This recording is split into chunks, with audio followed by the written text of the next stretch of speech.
Monsieur le président, monsieur le ministre, mesdames et messieurs, les rapporteurs, mes chers collègues, tout d'abord, je voudrais féliciter les rapporteurs pour ces propositions précises. La qualité du travail de notre assemblée est à la hauteur des défis que nous traversons, pourvu que les actes suivent les rapports, monsieur le ministre. Mais venons-en au fond. Je voudrais rappeler que le terme souveraineté nous vient du latin superus, qui signifie dessus. Pour votre gouvernement, monsieur le ministre, c'est l'Union européenne qui est superus, le dessus de tout. Et c'est là, si j'ose dire, que le bât blesse. Car pour notre Constitution, la souveraineté est nationale et appartient au peuple français. La souveraineté signifie liberté, autonomie et protection. C'est pourquoi elle ne se partage pas, elle ne souffre d'aucune concurrence. Le présent rapport aurait donc pu s'appeler « Reconstruire la souveraineté économique française ». Cette souveraineté nationale n'empêche pas une coopération européenne dans de nombreux domaines, et je l'appelle même de mes voeux, mais elle reste incompatible avec le projet fédéraliste européen. Depuis des décennies, les gagnants de la mondialisation ont ridiculisé jusqu'à l'usage de ce terme de souveraineté sans prendre la mesure de l'effondrement français qui était en cours. Désindustrialisation, délocalisation, détresse paysanne, concurrence déloyale, dumping social, recours massif aux travailleurs détachés. Résultat, nous avons perdu tant de nos savoir-faire et de nos outils de production que nous sommes dépendants de l'étranger. Le déficit commercial de la France a atteint 71 milliards d'euros au premier semestre 2022, un record absolu extrêmement inquiétant. Les crises révèlent au grand jour nos dépendances, c'est la cigale et la fourmi à l'échelle d'une nation.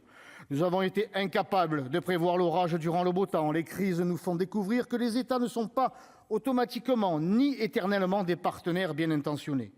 Le présent rapport évoque l'importance des réformes structurelles sans questionner notre soumission juridique à l'Union européenne. Depuis 30 ans, sous couvert de libéralisme, les gouvernements français ont cessé de défendre et de planifier les intérêts régaliens.